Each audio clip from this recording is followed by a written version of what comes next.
Hello, hello. Welcome to the Mystic Path. I'm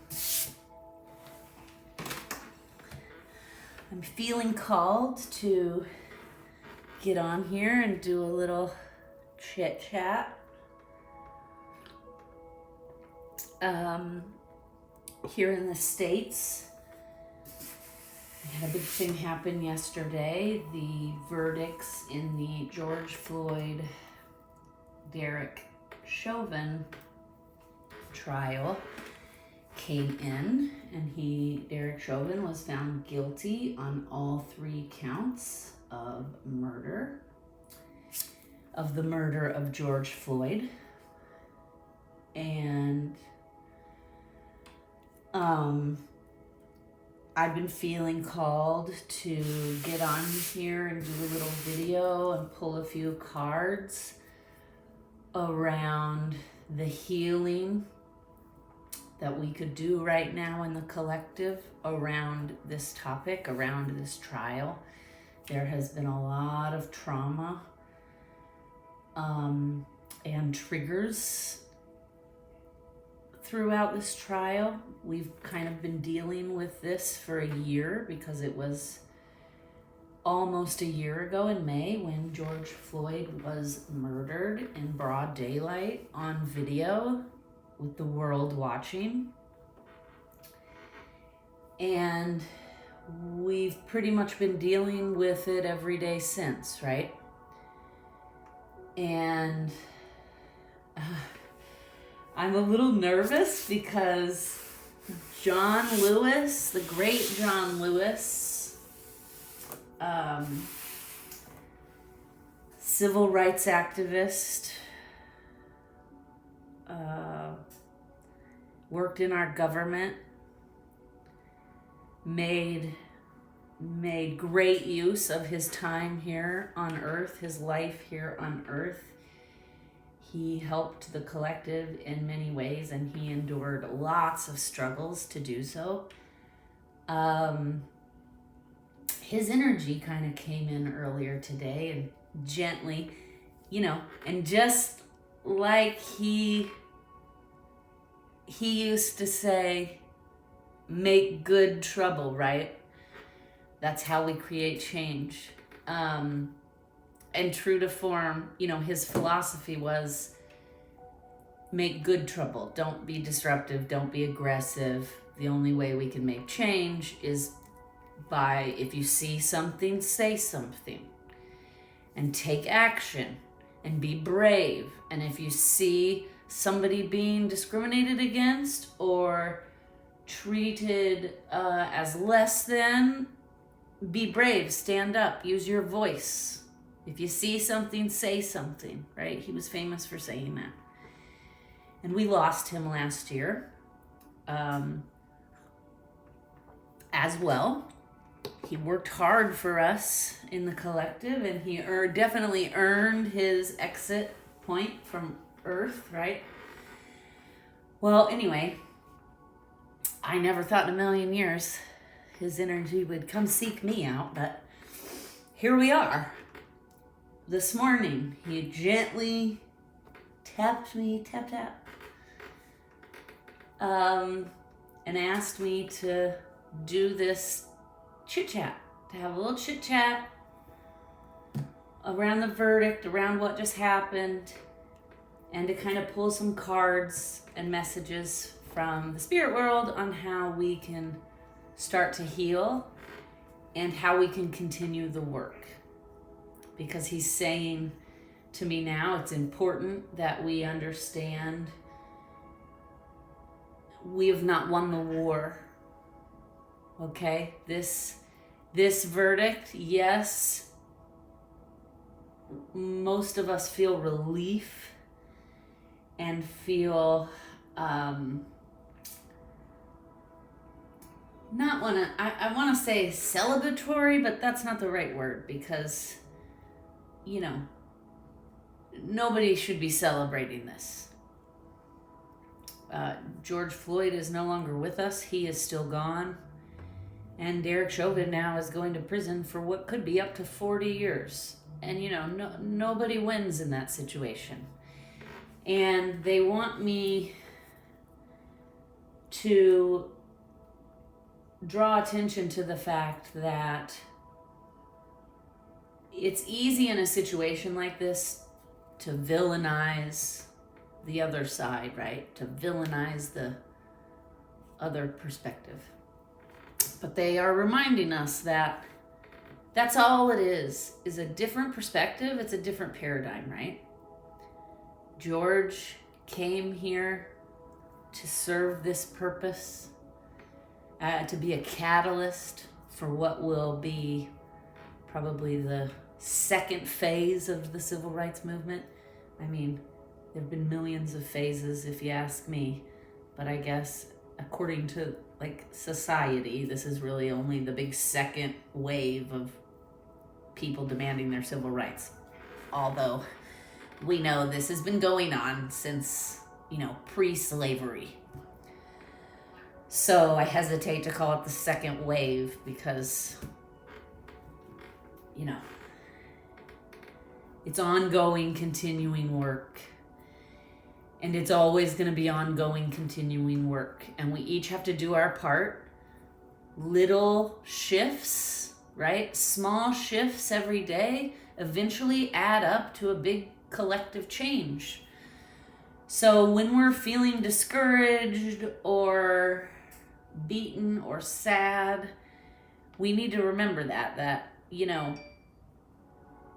it's kind of like Martin Luther King, I think it was Martin Luther King, said, you don't have to see the whole staircase to take the first step, right?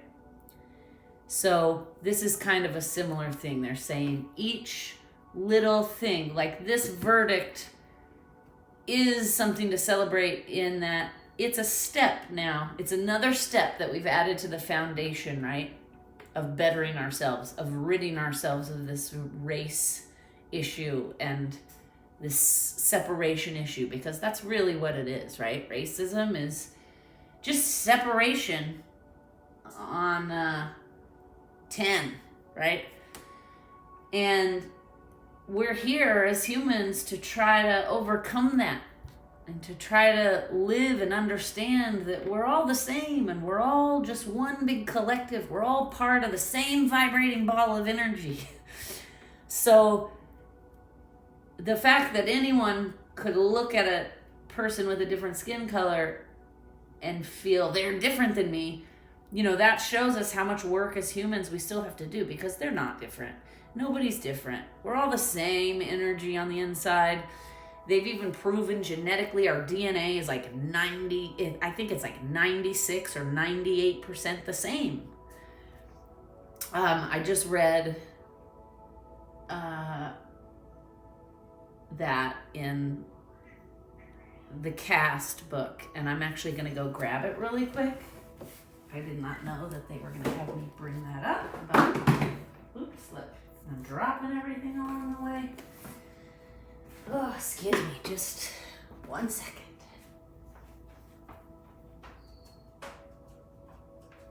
Nice.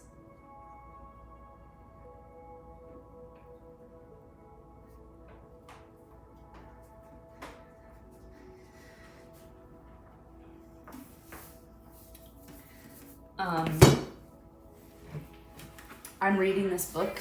I'm almost finished with it. Almost finished. Cast, The Origins of Our Discontent by Isabel Wilkerson. I recommend everyone read this book. Everyone needs to read this book. I think it should be required reading in high school.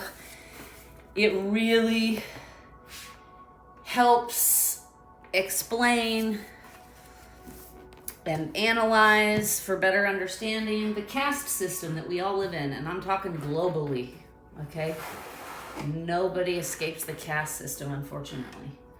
So, in this book, they talk about the genetics, and they talk about how, I think it's 96%. All humans, our DNA is 96% the same. And the only differences are in this little small area of the helix that controls appearance, eye color, hair color, right? So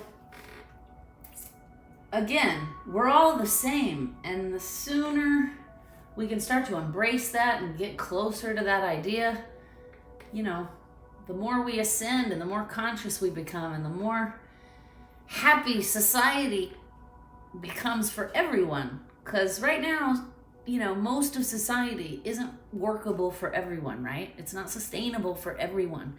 Not everyone gets equality and justice and success. And that is what we're striving to, is that all of us can experience those things. We all deserve freedom and justice and equality.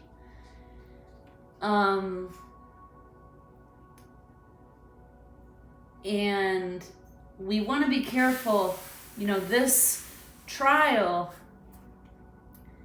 that has just ended, has caused, a lot of people have had to relive this trauma again and again.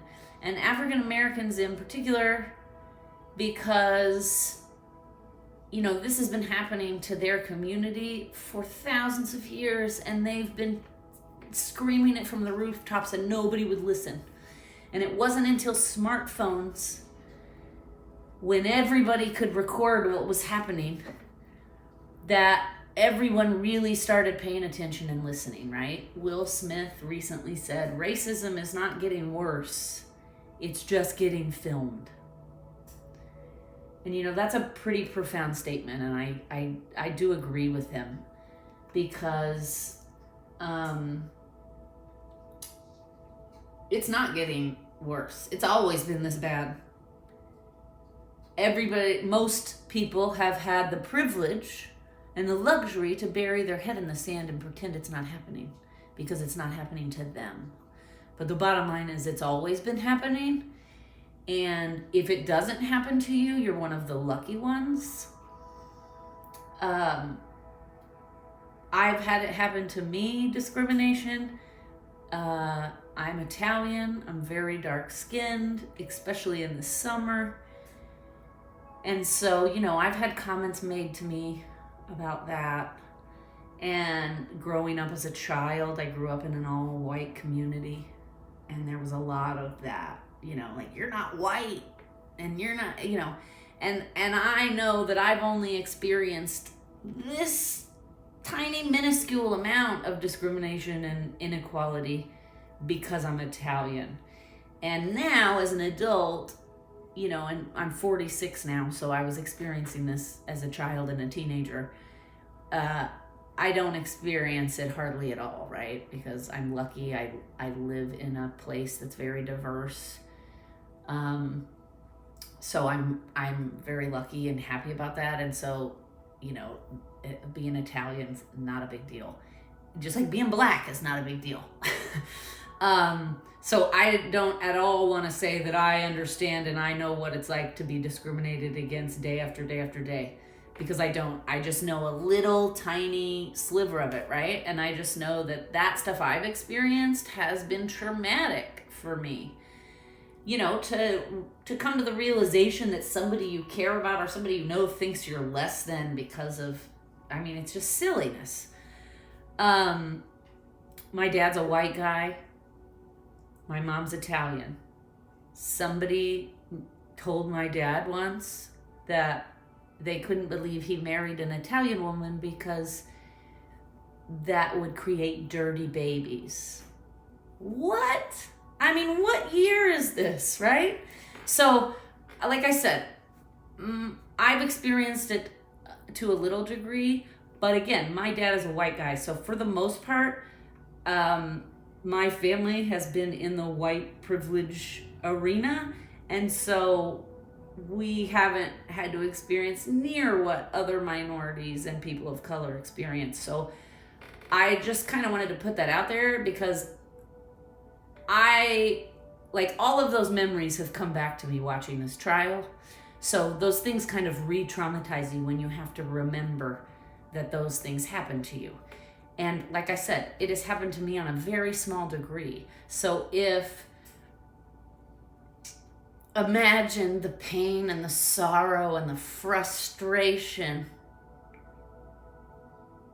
that Black people feel, because they experience this day in, day out, all day, every day, in every part of their life. And, you know, that's just unacceptable.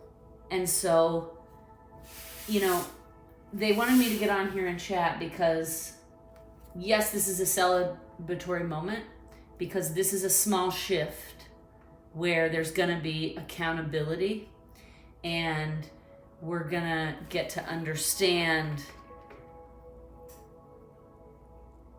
we're going to get the opportunity to analyze how we handle policing, and hopefully we can reevaluate it and analyze it and create better systems so that people of color are not getting killed for expired tags or an expired driver's license or whatever, a flat tire, whatever it is, an air freshener hanging around your mirror, because that also just happened 10 days ago.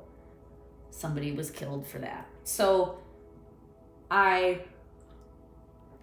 they want us, like, don't get so wrapped up in the celebration, because this is just a small step on the staircase, right? And we still have a lot more stairs to add to the foundation so we can get to the success of everyone being equal and justice for all being an actual real thing, because right now it's just an idea.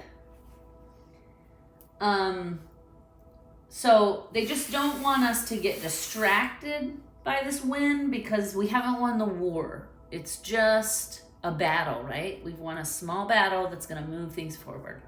And we can't stop. We have to keep going.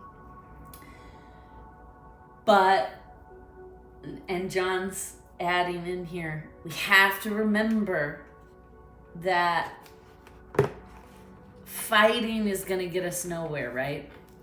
And yes, there are times where there is no other choice but to fight and to riot and to defend yourself and to protect yourself. But ideally, we want to win these battles with words, and we want to purge out all this violence, right?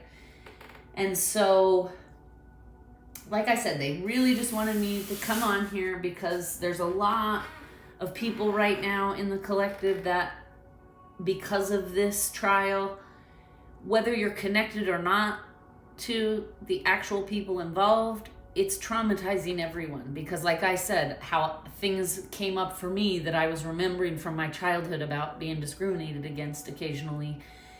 And, you know, you have to think about those things, and you have to it re-traumatizes you in a way. And so that's happening right now for a lot of people, millions and millions of people, because the African American community, the Black community,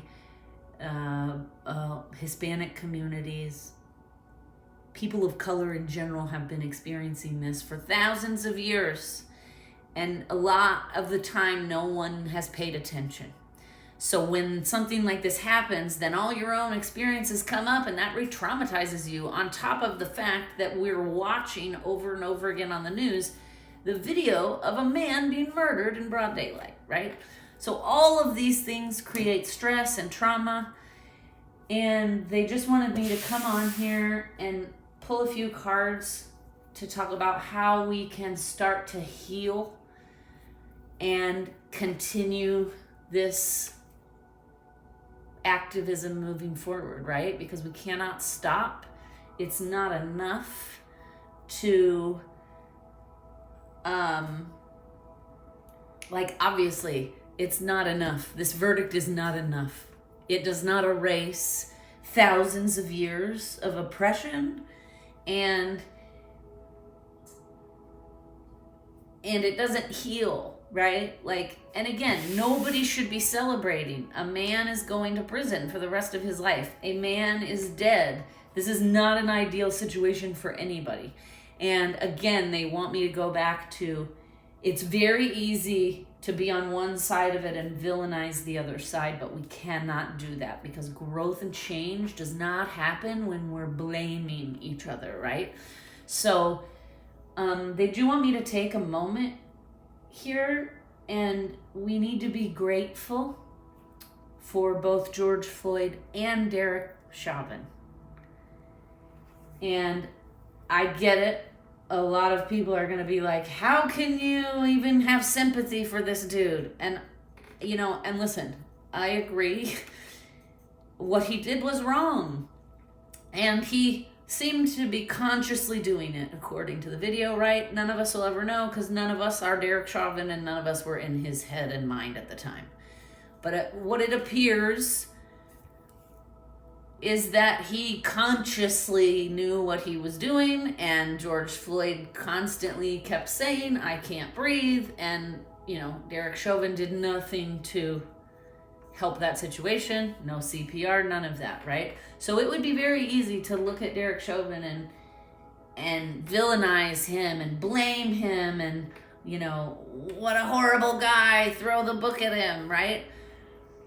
But what John Lewis is saying right now, and interestingly enough, George Floyd just popped in to say thank you because I said we should show gratitude. So I want to get back to that. John Lewis is saying villainizing Derek Chauvin is not going to get us anywhere, and it's not going to help move us forward, and it's not going to help us heal and grow. So we have to look at it from the spiritual perspective of both of those men sacrificed their lives to play out this scenario in front of the collective so that a bigger lesson could be learned and a bigger shift could happen. Okay? And as much as you may want, and listen, I say you, but I mean we, because let me tell you, I also have had moments where I'm about to villainize Derek Chauvin, and I have to remind myself that, he is also just having a human experience. And I'm going to give you a little disclaimer. Here comes the Watson. You feel left out, Bubba? I thought he might join us, but I wasn't sure. So here he is. Yes, the healer himself has come to join us because, they want this chit-chat to be all about healing, right? And you guys are probably getting a whole crazy face view of him right now, Bubba. We're going to have to sit nice, Bub, okay? And we're going to pull cards, which I know you love. Okay, so back to what I was saying. Sorry for the cat interruption. But he's a good healer. He's got real good healing energy. So I think he wants to also participate and lend some of his energy to the healing. I don't know if you can see him, but he's as close as he could get to the camera. So I want to go back to what I was saying, because it is very important. It would be very easy to villainize Derek Chauvin and just start casting blame, and on a wider scale to make it about white people versus black people or white people versus people of color.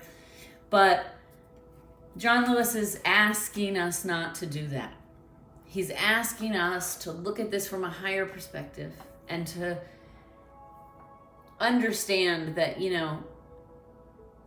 both of these men sacrificed their human experience and their life to play out that scenario in front of the globe, to be the catalyst for change and to present this lesson finally to be dealt with, right? Because this lesson is not new. I mean, I think back to, 30 years ago, 20 or 30 years ago, the Rodney King verdict. That was also on video. That poor man was beaten by 4 cops on video. And all 4 of those cops got off. And That's then sparked outrage, which then sparked rioting and destruction in LA and all kinds of things. And so George Floyd is bringing it to my attention. He says, the good news is we learn not to do that again. God, his energy is so loving. He feels like a big warm teddy bear. He is pointing out, think about that. We have learned a little bit. It may not seem like it.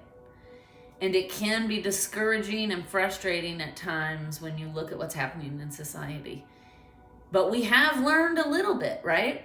Because it could have been an exact replay of the Rodney King trial, but it wasn't, right? We got different verdicts, we got justice, we got accountability, and peace. There were celebrations going on last night after the verdict and still today, but there has been no destruction. There has been no rioting. There has been no violence on the whole, right? There might be little pockets here and there, but on the whole. So that's growth, right? That is growth. So they just want to remind everybody that this is a traumatic time and there's still a lot of healing that needs to be done. And we're going to do that healing. And I'm going to pull a couple cards here to see what goddess is supporting that healing. We're going to use the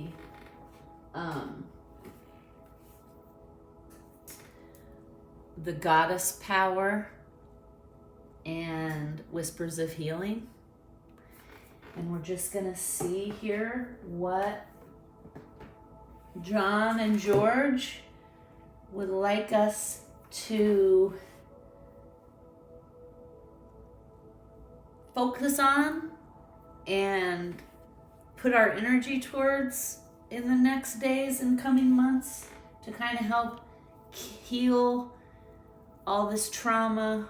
We want to grow, right? We want to have some productive growth, and we want to keep being able to move forward in this activism. I was about to say fight, and they're like, do not use the word fight. So in this effort to eradicate racism in society, right? We want to be able to continue to do that. And it's hard to do that when we're traumatized and hurting. So they're going to give us a little, and Watson too, look at him, he stands up on the books because he's like, don't forget me, I'm here too. Yes, he's here too. We're going to see, let's see. Okay. It's funny.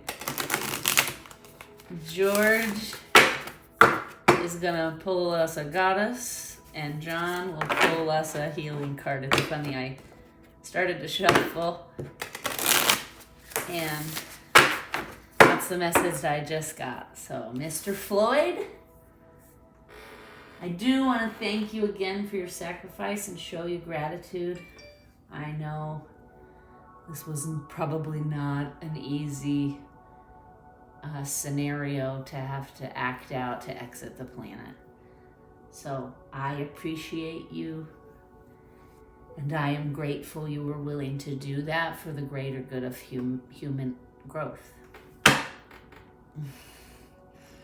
Oh, he says, thank you, little lady. He's very like, he's just like funny, charming, feels like. Okay, one card, Mr. Floyd, please. What goddess? Woo, there it is. All right. Let's see what goddess is supporting us at this time. Adaptability.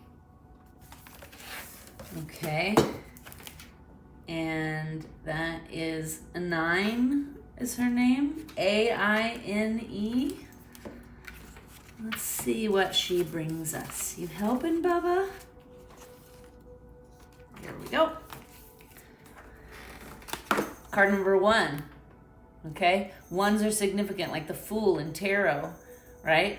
1, the start of a new journey. So that's a good, the goddess that is supporting us right now is supporting us on a new journey, right? Hopefully we're closing out that traumatic cycle and we're going to move into a new cycle. Okay? Adaptability. When you've set intentions for how your life could be different, better, fuller, juicier, prosperous, creative, more meaningful, adaptability is the power you'll need to rely on. The old familiar you, the one who is used to your comfort zone, is now invited to dance in uncharted territory. The questions to ask yourself as you step into the unknown are, who do I need to become in order to experience this life I desire? What in me needs to shift so that I can welcome this amazing abundance? Know you have everything you need right now. You are aligned with the Celtic shapeshifter goddess Anine. And I might be saying that wrong. Those of you Celtic people, please forgive me. Yeah, Anine, I feel like Anine. Okay. You are aligned with the 9, who could move effortlessly between our world and the world of fairy. Her power of adaptability is sparkling within you. Magic is afoot. Then it says, sometimes you find yourself unable to respond to life's challenges because you are holding on too tightly to an image of how things should be. It's hard to adapt to changing circumstances when you are so connected to familiar conditions or an old identity. Or you may be too attached to the form of your desired outcome, and when things go in a different direction, you resist. Have no fear. Instead, love the changes that come. Be open and curious. Call on this goddess to embody her power. Remember, she could effortlessly shift from one form to another and move between worlds without consequence. Trust that whatever you're bumping up against will dissolve through your willingness to simply be with what it is and allow the magic to reveal itself. Wow, Mr. Floyd. I feel like I need to give you respect and call you Mr. Floyd. He keeps saying George, but I just, I feel like you deserve a title of some kind. This is a beautiful card that he pulled here. And I feel like this is basically saying in the situation we're in, change is coming. And there are some people in the world that have trouble with change. And, they have a picture of like the way the world is supposed to be. And usually that picture is based on like our programming, right? If you were raised in a very strict religion, a religious household, then you're gonna have a picture of the world based on those things you were taught in that religion. Also, it could be familial programming, or societal programming. Those things program us without us even realizing it into our subconscious, and then we have these ideas that sometimes we don't even realize we have of like how things should look, how things should be. And what this is saying is we're going to have to be adaptable. Times are changing. Things are shifting. It is time to grow and evolve as humans. And the only way we're going to survive that, I'm sorry if the camera is shaking. Watson is like running around down there and I just saw it shaking. But to continue what I'm saying, to survive these changes and this evolution of humanity that we're starting to undergo, we're going to have to be adaptable, right? And I think these questions are important. Who do I need to become in order to experience the life I desire? What in me needs to shift so I can welcome this amazing abundance? I take that to mean on the topic we're talking about, like we have to start asking ourselves questions. That's Watson's fish toy. Again, my apologies. We have to start asking ourselves, you know, I kind of have this philosophy in life that if you're not part of the solution, you're part of the problem.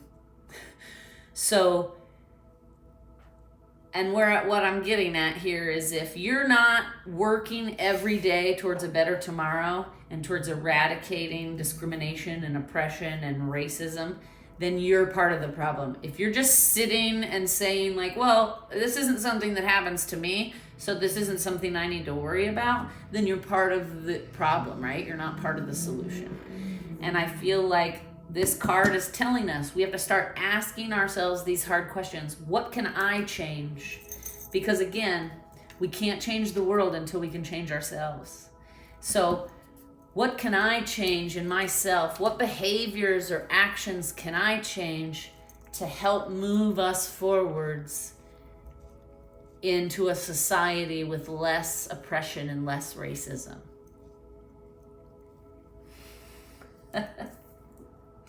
He just said, you hit it on the head, sister. That's amazing. Okay, Mr. Lewis, you're going to pull a healing card for you. We're going to pull from the Whispers of Healing Oracle cards. These cards are great. Do you want to help bless them, Bubba?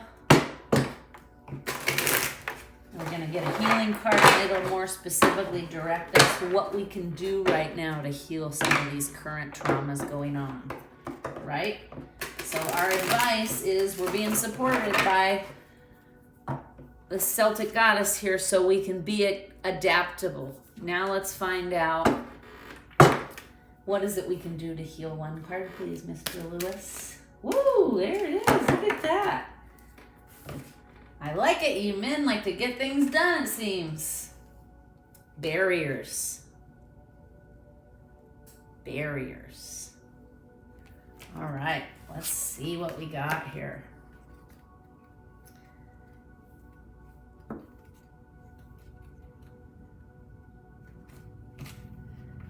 $13.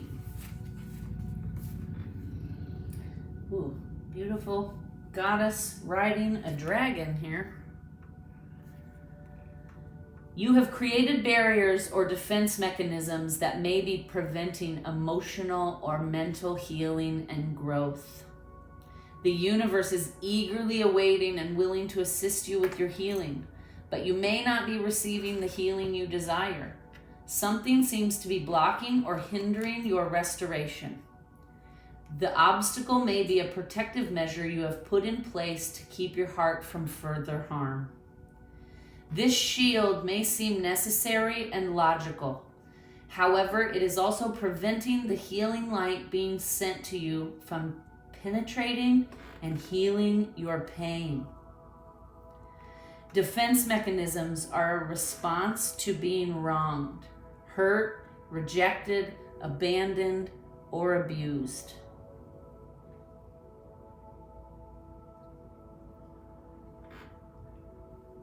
You may have made a mental vow not to allow yourself to feel a certain type of pain again. Once the block is in place, you may find it difficult to talk about certain situations or to receive corrective information about your experience. By identifying the root cause of your defense mechanism, healing can begin. You need to be willing to tear down the walls you have built so that healing can occur. A woman rides high on the back of a dragon in the middle of the ocean. The shoreline is covered with jagged rocks and looks completely unapproachable. Smoke comes from the dragon's mouth as if he might breathe fire at any moment. You have created a similar type of energy with the walls you have built up around you. Remember, fear does not keep you safe. Be willing to make some changes. Talk to someone about what you are harboring so your healing process can begin. The full moon shines her light on whatever it is you are ready to release. The turbulent waters shows this may not be easy for you to do. However, the same turbulent water can be cleansing and will help you move forward. The stars in the sky are your blessing. They suggest that there are many sources that will aid you in becoming free. Okay. As I was reading that, several things came to my mind, and I was mentally having a little conversation with Mr. Lewis because I understand exactly why he pulled this card. And I had a conversation this morning with my mom, and it was almost about this exact same thing. So like I mentioned, I've been reading this book. I've been trying to educate myself and read as much as I can in the last year on, to learn and understand more about like all this racism in society and how we can do better. And this book has helped a lot. I've learned a lot of things I had no idea, and that, and so I've used this book as a catalyst to start many conversations with people in my life. And this morning I was reading some of this book, and there were some things that struck me in it that I thought, oh, this would interest my mom, right? So I called my mom and we were discussing it. And she said, because I'm from a very small farming town in the Midwest. So I graduated high school with the people I started kindergarten with. And it was a very small class. So, I'm from a very small town. Everybody knows everybody. Like the people you start school with in kindergarten, you graduate with in high school. You know them your whole life. They're like, whether you like them or love them, they're there. So also because it's such a rural area and it's not like a city, it's like this little bubble, and the people there aren't really exposed to a lot of diversity and things. And so I was saying to my mom that it's important, we were talking about this book, and it's important that we have these conversations, because the only way, we're going to be able to make any kind of change is for people to start understanding the issue, seeing it clearly, and then making changes. Like I was saying, we all have to make little changes in our behavior in order for it to add up to a big societal shift. And I said to her, I'm very proud of you because you're very open to these kinds of discussions. And my mom's Italian, so she also has experienced her fair share of oppression. And I said, I'm very proud of you. You're very open-minded. A lot of people her age are not. And I said, it's important that as hard as some of these conversations are, we continue to have them. And she said to me, well, that's easier for you because you live in a place that's more diverse. And so people have a better understanding of this stuff, right? And she's like, you're forgetting where you grew up. She's like, it's very hard to have these conversations here because the other person immediately gets defensive.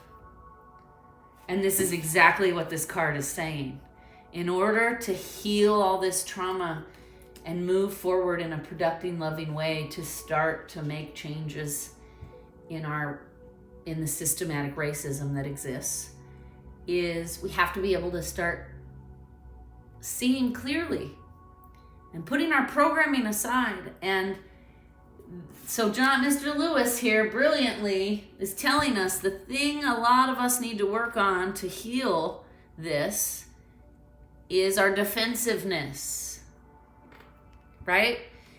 So this is what I'm gonna challenge anyone who sees this, watches this, hears this at whatever time. Whenever you get it, that's when you're meant to get it, right? But I want to challenge you that if somebody starts trying to have a conversation with you about their experiences with racism or our system and how we have systematic race problems, take a breath, and instead of just immediately reacting to what they're saying, take a breath and listen. And really listen and process what this person is saying. And then try to put yourself in that person's shoes. What would that feel like to have that experience? And then take that defense wall down and be willing and open to have the conversation, right? In my experience with some of the people I've grown up with, because again, a lot of them are just sheltered. It's not that they're bad people. It's just that a lot of them don't know any better because they've never left this small little town, and the town is not very diverse at all. So most of their experiences are just with other Anglo people, right? Other white people. So they immediately get defensive. Like, well, I'm not racist. And it's like they don't even realize sometimes that they are, because they're just immediately defensive instead of taking a breath and listening to what the other person is saying and then processing it. And then, like I said, put yourself in that person's shoes. How would that feel if that was done to me? Or how would it feel if my child was George Floyd, or my brother, or my father, right? George Floyd had a daughter, and she's had to watch all this play out for a year on television. And you don't think that that's been hurtful and hard for her to do, right? So I just asked with Mr. Lewis here and Mr. Floyd, they've given us 2 amazing cards that will help us moving forward on this particular topic of systematic racism. And I do think it is very important. We have to put the defensiveness down. Put the defenses down. Start listening. And then start, like I said, trying to understand. And the way we can do that is by putting ourselves in that person's shoes. And I just want to say one last thing. You know, we all, and I also have, I know that I am where I am in life because of white privilege, right? Because there is someone just like me, as smart as I am, as hardworking as I am, that isn't as stable and successful in life because of the color of their skin, and they haven't been given the opportunities that I've been given. And you know, that sucks. But I also want to bring up, like, by admitting that doesn't mean that I haven't worked hard. It doesn't mean that I'm less intelligent, okay? I have worked very hard to be where I am. I have run a business for 14 years. I have at times worked 70 to 80-hour weeks. You know, I've made a lot of sacrifices, but I also understand that my path was a little smoother because of the color of my skin. And people with darker skin, that path is full of obstacles to make it harder. So by admitting that, that doesn't take away from the hard work I've put in. It doesn't take away from my intelligence, okay? And I feel like this is where a lot of the defensiveness comes from with white people, is that they think by admitting that there is such a thing as white privilege, that it means that their accomplishments mean less. And that is not further from the truth, okay? So I just wanted to say that one last thing.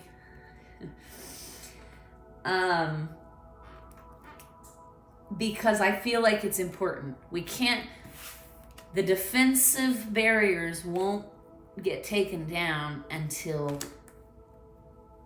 people can admittedly say systematic racism and white privilege is in existence in our society, right? Because you can't heal what you don't reveal.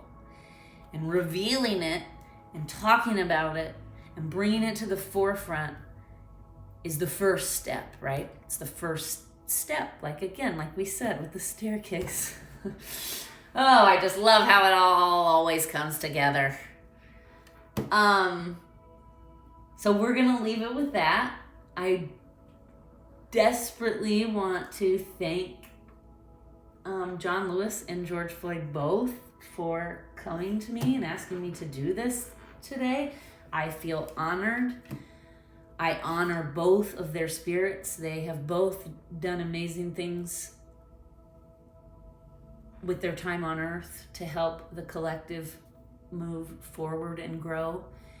I am grateful and appreciative of that. And I feel proud that they came to me and asked me to send these messages out to the collective. So, I'm getting a little choked up here. So I'm going to leave it there. And with that, I'm going to wish you all a wonderful rest of your day, rest of your week, weekend, whatever it is for you. And I ask everyone to be adaptable as society changes and to let the defenses down so that we can really start to heal this. Namaste. Love and light.